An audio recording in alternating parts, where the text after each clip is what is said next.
In this lesson, we're going to learn about variables, what they are, and how you can use them. This is Learn How to Program, Part 1, and I am your instructor, John.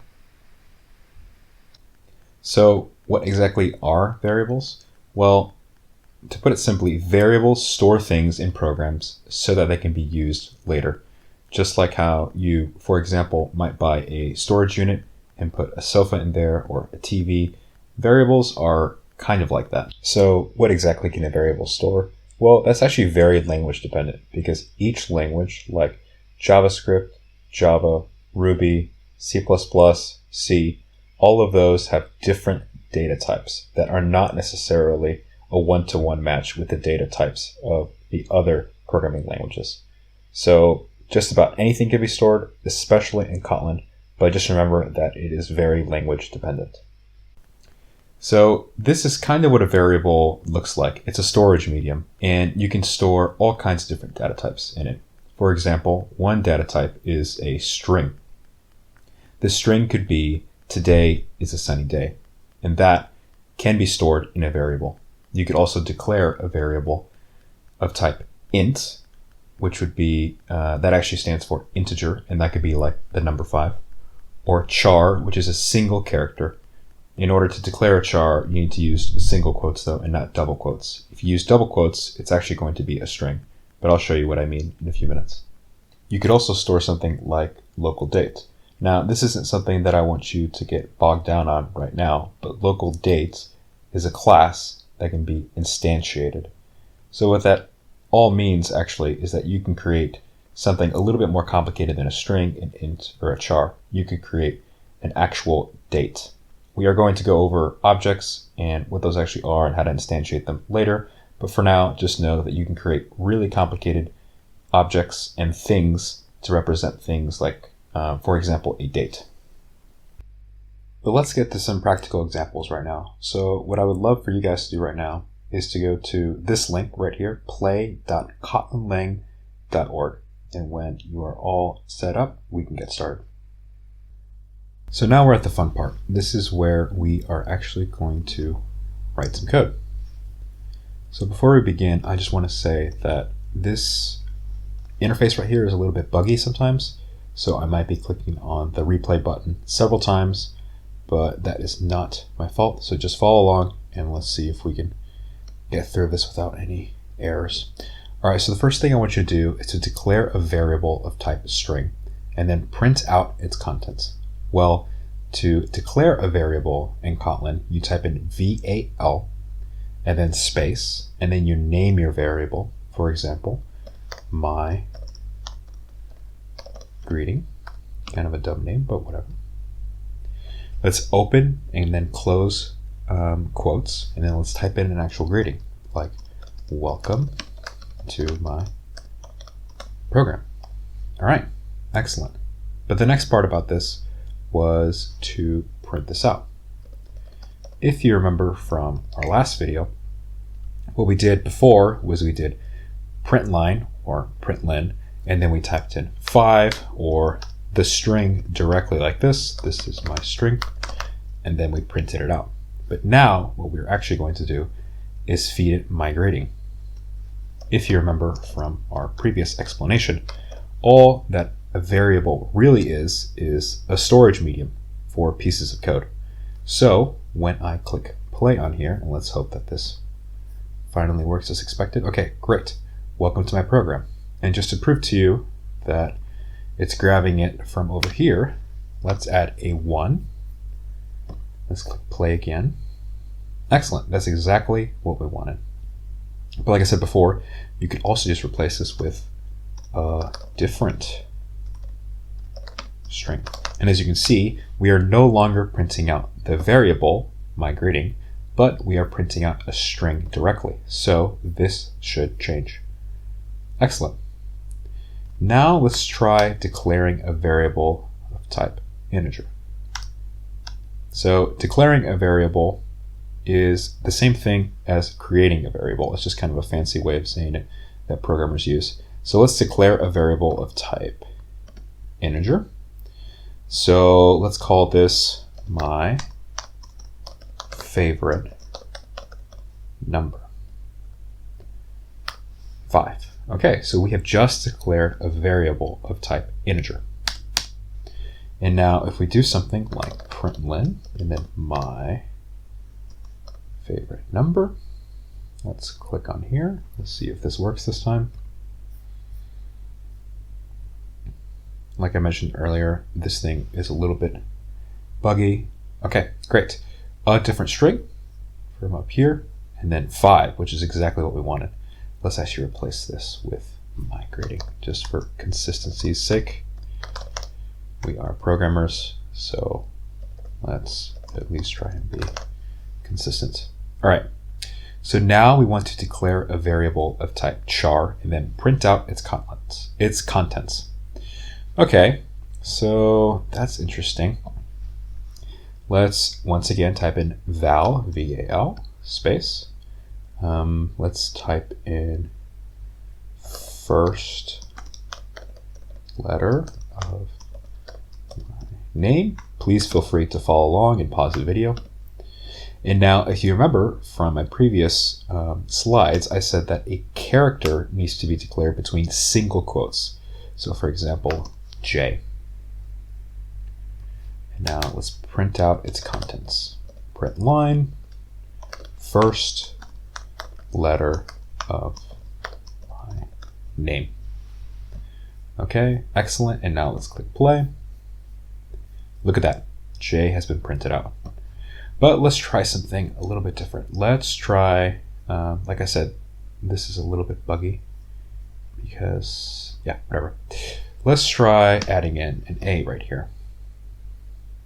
Well, actually, what this should do is this should pop up red. It did earlier, but not right now.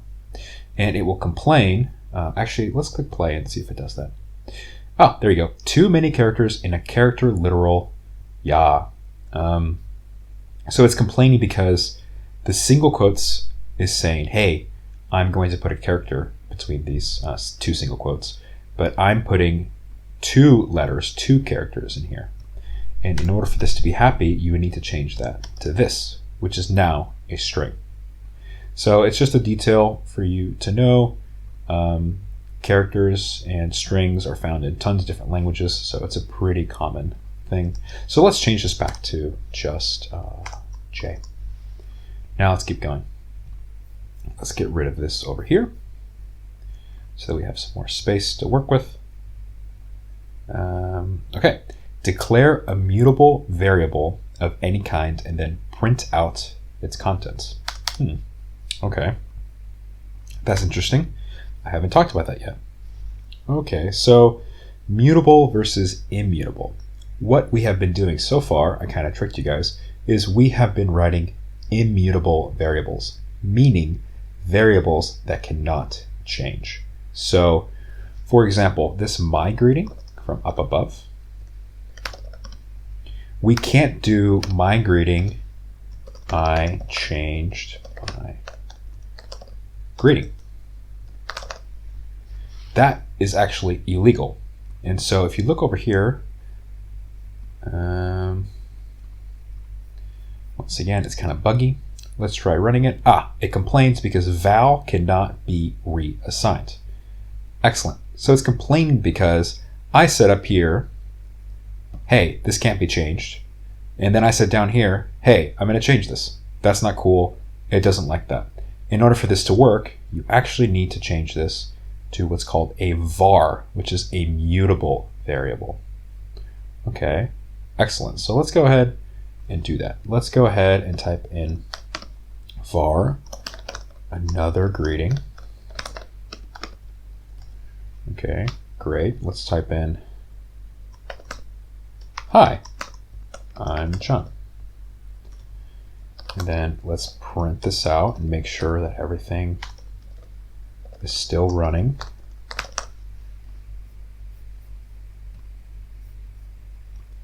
Oh, there we go. Okay, great. But now let's say that I wanted to change it. Let's do another greeting.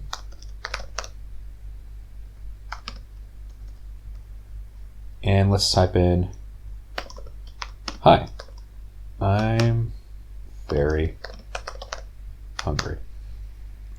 And now what this is going to do is it's going to overwrite the previous declaration of another greeting. So if we click play, hi, I'm very hungry. That's exactly what we wanted. So we've actually accomplished exactly what we wanted to do with these exercises. So let's kind of go through this again. Val means that you're declaring an immutable variable that you do not expect to change later. Variables are declared by doing something like val space any name you want. This could literally be like cheese is fattening, and then you do equals and then your string or your number or kind of anything else. But what I also wanted to show you guys is, if this thing cooperates with me, up here we pulled in java.time.localDate. So this is just kind of a bonus, but bear with me here. So let's type in time of now. So once again, you can call a variable anything you want. So let's do local dates dot now. Okay, so far so good. So what I've actually done is I have created an instance of this class, local date, and we are going to go over classes in the future, so don't worry about that right now. But basically, I have created a new data type, or an instance of a data type. And now we are going to print it out. I kind of just wanted to show you guys that things get more complicated, and then you can have more complicated data types. Look at that, 2020, 01, 07. Great job. Let's go now to the summary.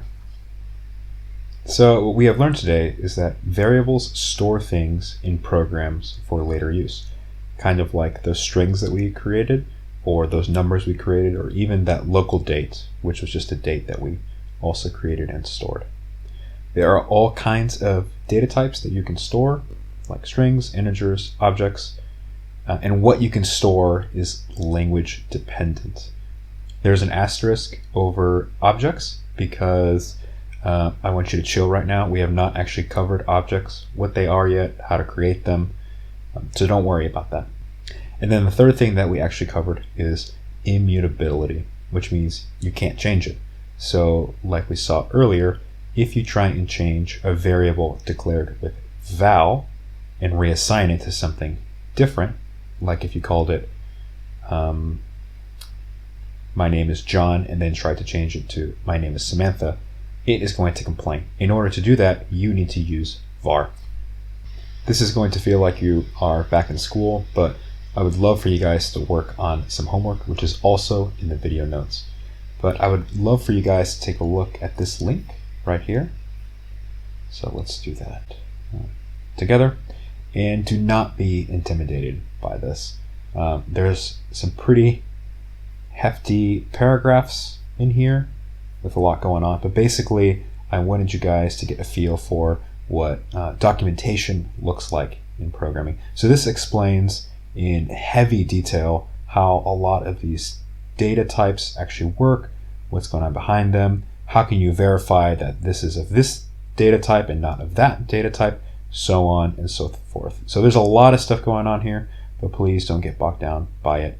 And I think if you just remember the few things that we talked about today, you should be good to go. And then as you progress and learn more about programming, then that would be a good time to take a deeper dive into some of these things.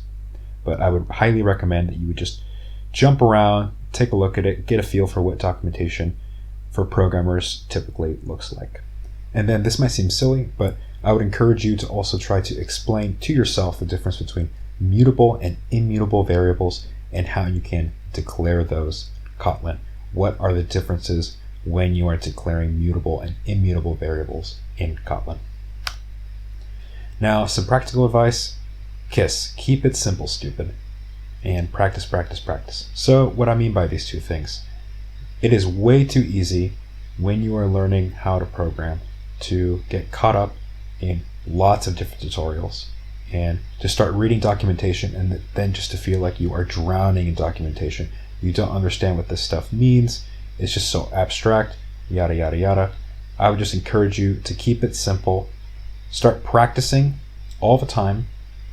So some of the things that we worked on today, work on declaring variables, changing variables. I would also encourage you to check out other videos on the internet to see what other people, how other people have explained variables. One of the things that you are going to discover in your career as a programmer is that there are a ton of resources out there. So get used to Googling things, get used to explaining things to yourself, and try to make things as simple as possible without getting caught up in very complicated explanations for things.